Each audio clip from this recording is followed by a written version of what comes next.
Para el año 1962, las Fuerzas Armadas argentinas se encuentran divididas en dos líneas internas, azules y colorados.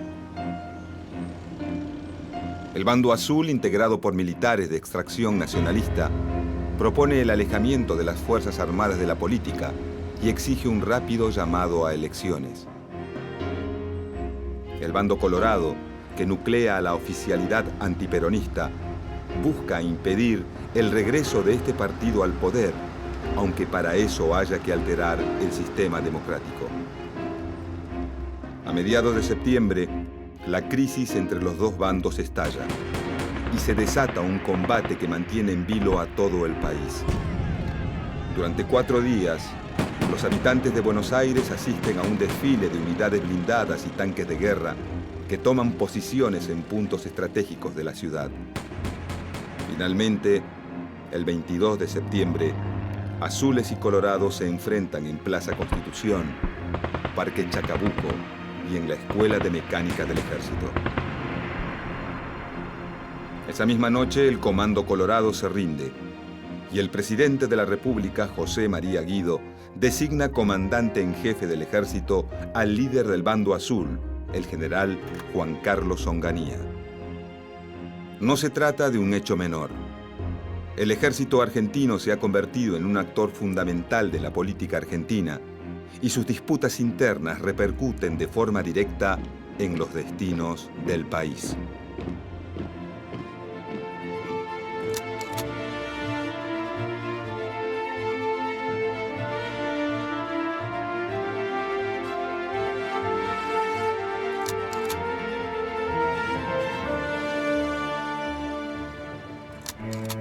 A fines de 1957, la dictadura militar, conocida como Revolución Libertadora, decide llamar a elecciones presidenciales y fija como fecha el 23 de febrero del año siguiente.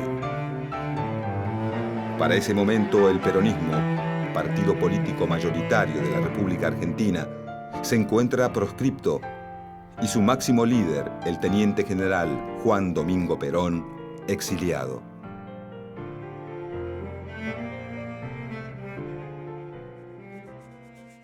Dos fuerzas políticas surgidas del radicalismo se disputan el poder en las próximas elecciones. La Unión Cívica Radical del Pueblo, liderada por Ricardo Balbín, más cercano a las posiciones del gobierno militar y partidario de excluir al peronismo del sistema político.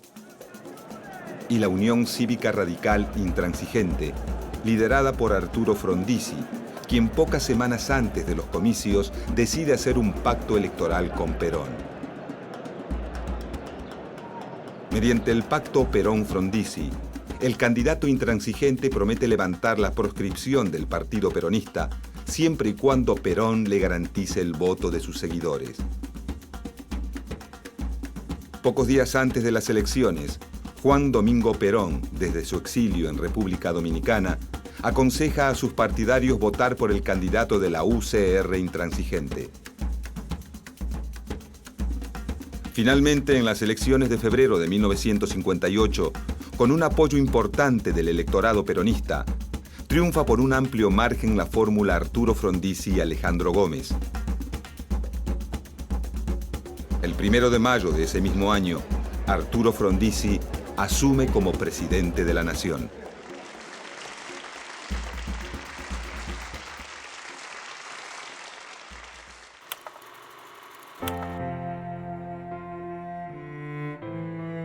Arturo Frondizi es un político e intelectual de sólida trayectoria, a quien muchos ven como la alternativa no peronista para una política de crecimiento basada en el desarrollo industrial. Su partido gobierna todas las provincias y tiene mayoría en ambas cámaras del Congreso. Pero su gobierno sufre de una profunda debilidad política, ya que las Fuerzas Armadas y el radicalismo del pueblo, desde el primer día, se dedican a obstruir su labor de gobierno. Ante este escenario político desfavorable, Frondizi decide actuar con rapidez. En sus primeros meses de gobierno otorga un aumento de salarios del 60%, dicta leyes que favorecen la erradicación de capitales extranjeros, firma acuerdos de explotación petrolera con empresas europeas y norteamericanas y estimula inversiones en áreas consideradas estratégicas, como la celulosa, la energía y las industrias automotriz y siderúrgica. En el plano político, Frondizi decreta una amnistía y permite a varios líderes sindicales peronistas retomar el control de sus gremios, aunque no cumple con su promesa inicial de levantar la proscripción del peronismo. En poco tiempo, las políticas desarrollistas impulsadas por Frondizi hacen que la economía argentina crezca de manera notable. Pero el aumento de la actividad industrial genera una masiva importación de insumos que rápidamente se traduce en inflación y déficit en la balanza de pagos. Con el fin de controlar esta situación, el gobierno pide un préstamo al Fondo Monetario Internacional y lanza un plan de ajuste que incluye fuertes medidas de austeridad. Pero los meses pasan y la crisis no cede. Presionado por los sectores militares, Frondizi nombra como ministro de Economía a Álvaro Alzogaray. A pocos días de asumir, el nuevo ministro devalúa la moneda, congela los salarios y reduce el control del Estado sobre la actividad privada.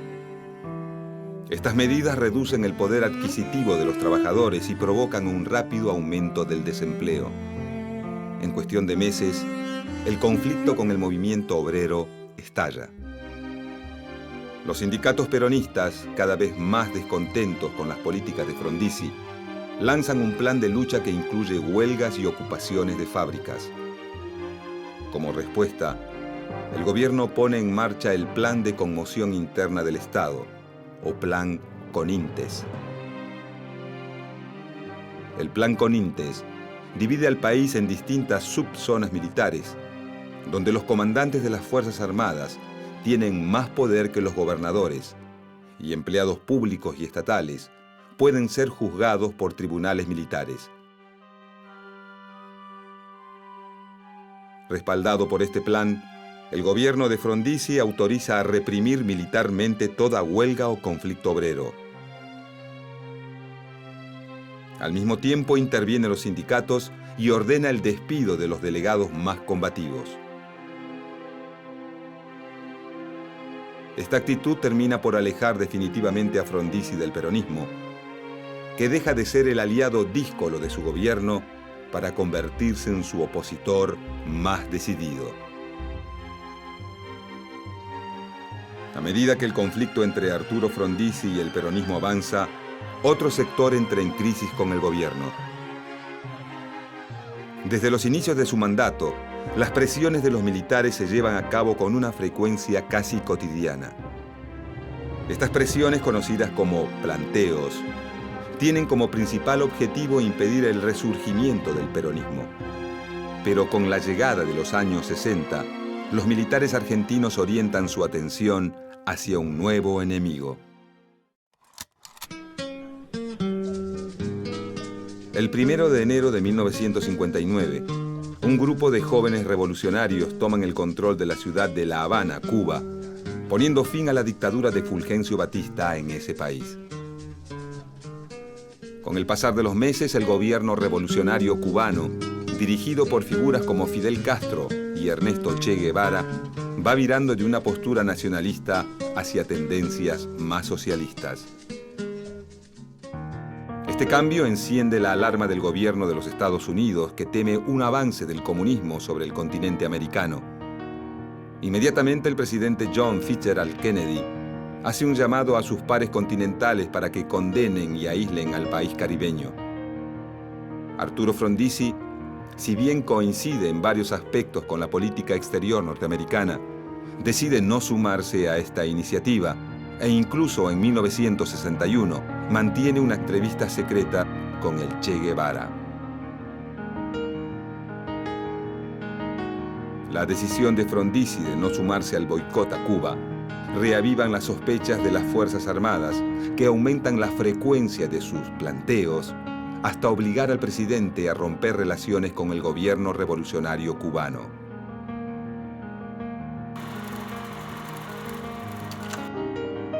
Para comienzos de 1962, el panorama de gobierno del presidente Frondizi es bastante sombrío. Los militares lo culpan por no erradicar definitivamente al peronismo y mantener una posición blanda ante lo que ellos llaman el peligro comunista. Los peronistas le echan en cara el no haber cumplido el pacto electoral y los sectores de la izquierda no le perdonan la ruptura con el gobierno de la Revolución Cubana.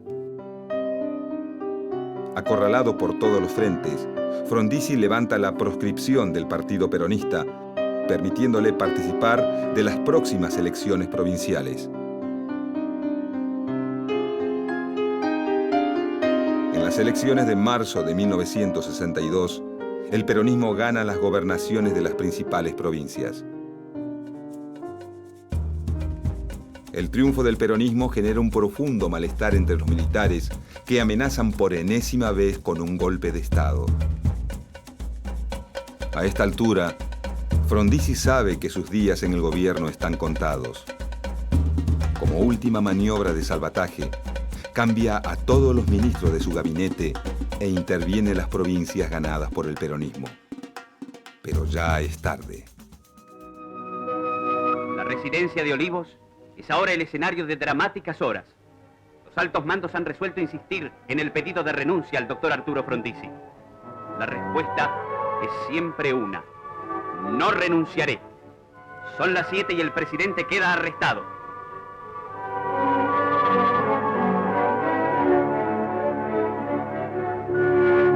A las 7:46, en su automóvil oficial y escoltado por otros coches donde viajan altos jefes de las tres armas, se dirige al sitio prefijado, el Aeroparque. El 29 de marzo de 1962, los comandantes en jefe de las Fuerzas Armadas lo desplazan del poder y asume en su lugar José María Guido, presidente del Senado. Esa misma noche, Arturo Frondizi es detenido y confinado en la isla Martín García, siguiendo el camino iniciado años atrás por Hipólito Yrigoyen y Juan Domingo Perón. En sus primeros días de gobierno, Guido asume un compromiso por escrito con las Fuerzas Armadas en el que ratifica la proscripción del peronismo, a la que agrega también la del comunismo. El compromiso de Guido también incluye la prohibición de las huelgas y el impedimento a los sindicatos de estrechar vínculos con partidos políticos. En el invierno de 1962, una nueva crisis hace tambalear la economía argentina. Álvaro Alzogaray, que acaba de asumir por segunda vez como ministro, con la intención de aliviar las finanzas, pospone los pagos a jubilados, aumenta los impuestos y toma nuevos créditos externos. Las medidas impopulares de Alzogaray deterioran aún más la imagen del presidente Guido, que solo se mantiene por el apoyo de los militares.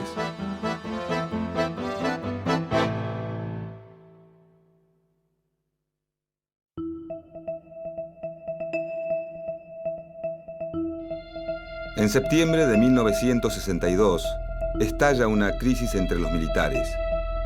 Finalmente, los sectores nacionalistas del ejército deciden separarse de los oficiales antiperonistas que participaron en el golpe del 55.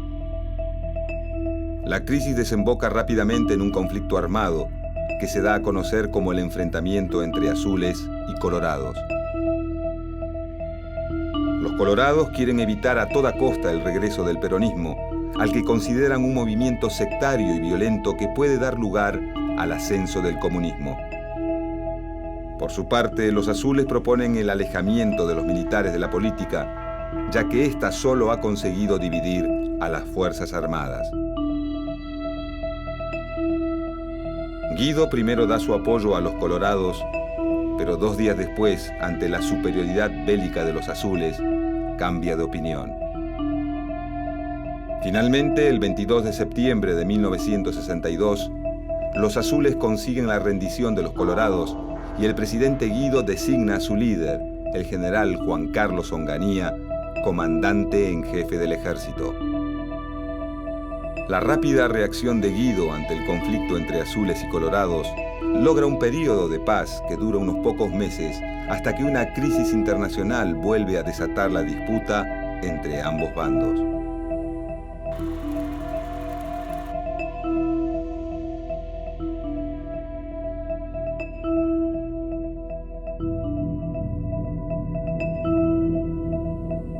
En octubre de 1962, el presidente Kennedy denuncia la pretensión de la Unión Soviética de instalar misiles en territorio cubano e inmediatamente decreta el bloqueo naval a la isla.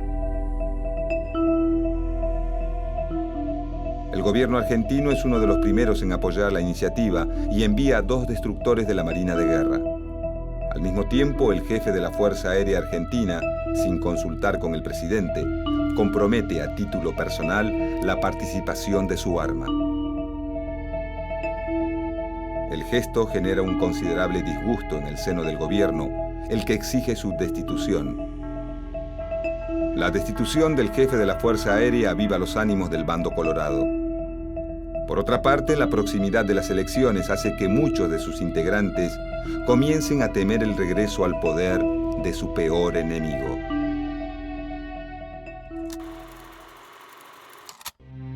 En abril de 1963, estalla un nuevo levantamiento militar, esta vez colorado, en el que también participa la Marina junto a sectores del Ejército y la Fuerza Aérea.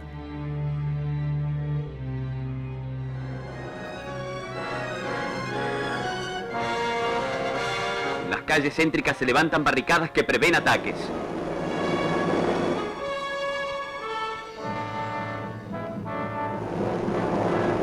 Onganía, comandante en jefe del ejército, se pone al frente de la represión.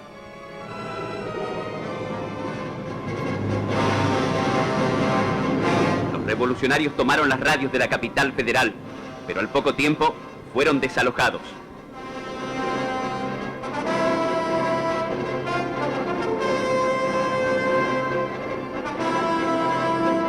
A la hora 15 del mismo día, el aeroparque en poder de los rebeldes se rinde ante las fuerzas del gobierno. Al promediar la tarde, Campo de Mayo acude a un dramático llamado. Lo lanza el regimiento C8 de Magdalena, que imprevistamente es bombardeado por aviones de la Marina sublevada.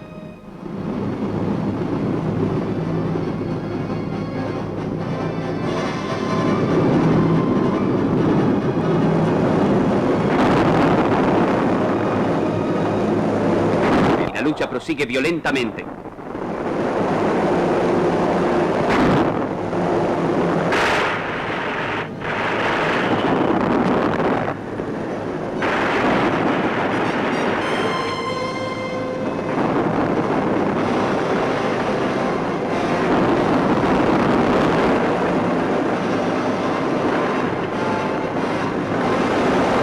Naval no cesa en su hostigamiento. Al amanecer, los cuarteles presentan un cuadro angustioso. Tropas que responden al general Lanusse, llegados de Campo de Mayo, y también a López Aufranc, inician el avance hacia la base naval de Punta de Indio. Los aviones adictos al gobierno inician el bombardeo final.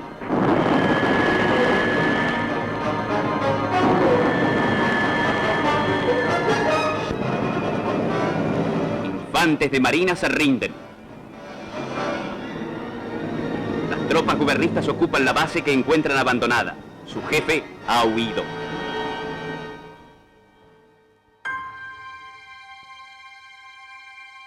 La violencia de este último enfrentamiento deja un saldo de 24 muertos y más de 80 heridos. Y hace que los líderes de ambos bandos reconsideren sus posiciones. Si no quieren seguir enfrentándose, deben cambiar de raíz el sistema político. Y ese cambio solo puede ser posible con la proscripción definitiva del peronismo. Las elecciones de julio de 1963 constituyen una prueba, tanto para el gobierno de Guido, que busca la extinción total del peronismo, como para el Partido Peronista, que pone en juego su capacidad de supervivencia. Para esta época, varios dirigentes sindicales peronistas intentan pasar por alto la autoridad de Perón e imponer sus propios candidatos. Perón, al ver cuestionado su liderazgo, desautoriza a estos dirigentes e impone la candidatura a presidente de Vicente Solano Lima.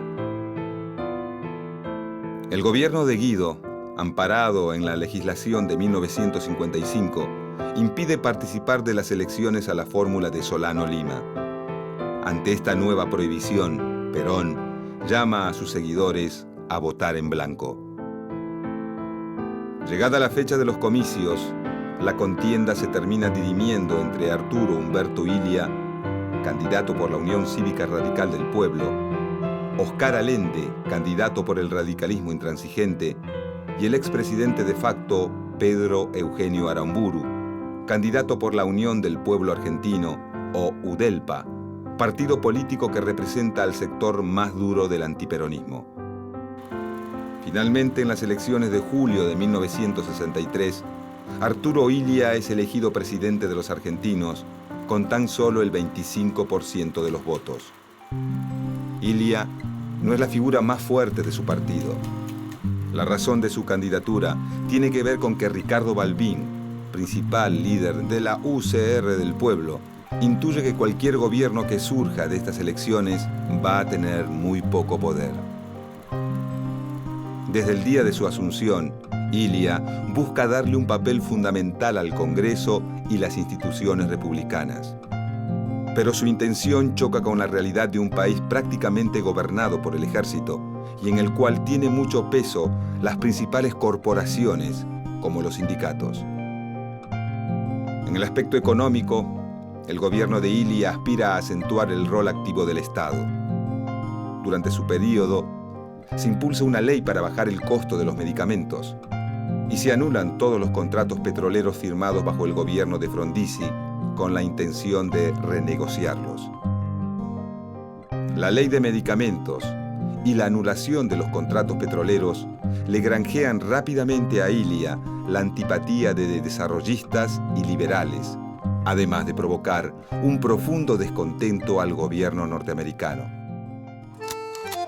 Mientras las políticas nacionalistas de Illia generan nuevos enemigos, su relación con el peronismo empeora progresivamente.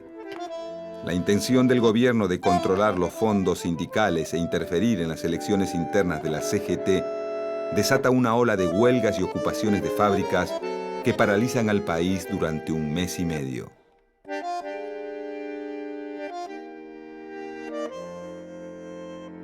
Para ese momento, la relación de Perón con algunos líderes de la CGT es de mutua desconfianza. En los últimos meses de 1964, el sector liderado por el dirigente metalúrgico Augusto Timoteo Bandor ensaya un regreso de Perón al país y monta para ello un audaz operativo político. Como era de esperar, debido a las presiones militares, el regreso de Perón se frustra y su vuelo es obligado a aterrizar en Brasil para después volver a España.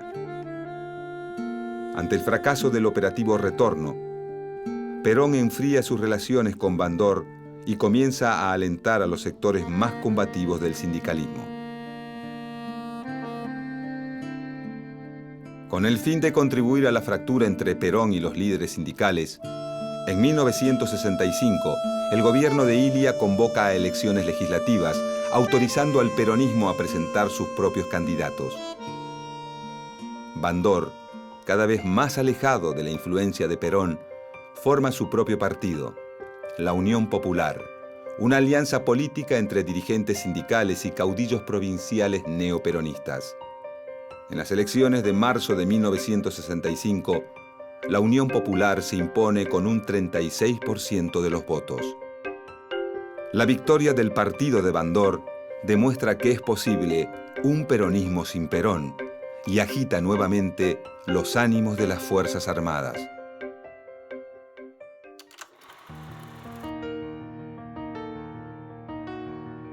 Durante el gobierno de Illia, las relaciones entre el ejército argentino y el Departamento de Estado norteamericano se vuelven cada vez más estrechas.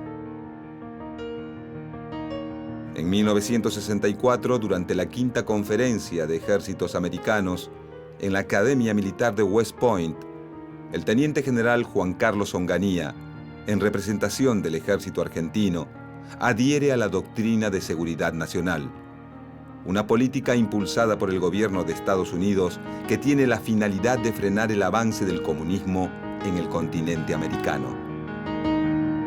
Esta doctrina, que faculta a las Fuerzas Armadas a reprimir cualquier movimiento ideológico o político contrario a los intereses del mundo capitalista, es usada por algunos militares argentinos como excusa para combatir a sus enemigos políticos y establecer en el país un mayor control militar.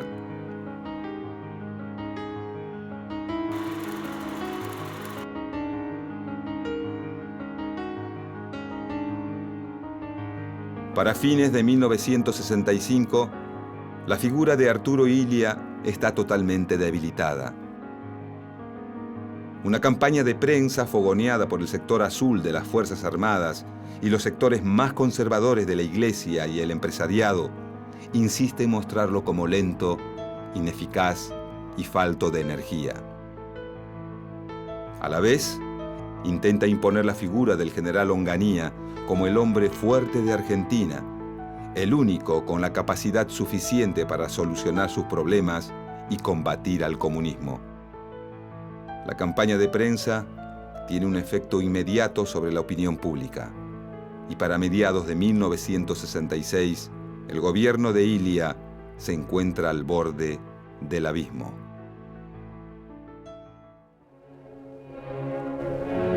En las últimas horas de la tarde del día 27 de junio, se agravó la tensa situación existente desde tiempo atrás en las Tres Armas, que había dado motivo a varias reuniones de los altos mandos militares y del Poder Ejecutivo. La grave crisis institucional culminó con la separación del doctor Arturo Illia del cargo de presidente de la Nación. Mientras esto ocurría, las tropas fueron ocupando los lugares claves de la ciudad para mantener un orden que en ningún momento fue alterado.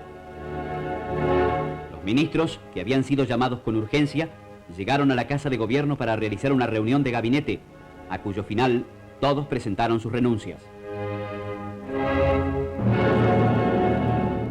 Al día siguiente, el expresidente abandonó la Casa de Gobierno, partiendo en un automóvil hacia la residencia de un hermano en la provincia de Buenos Aires.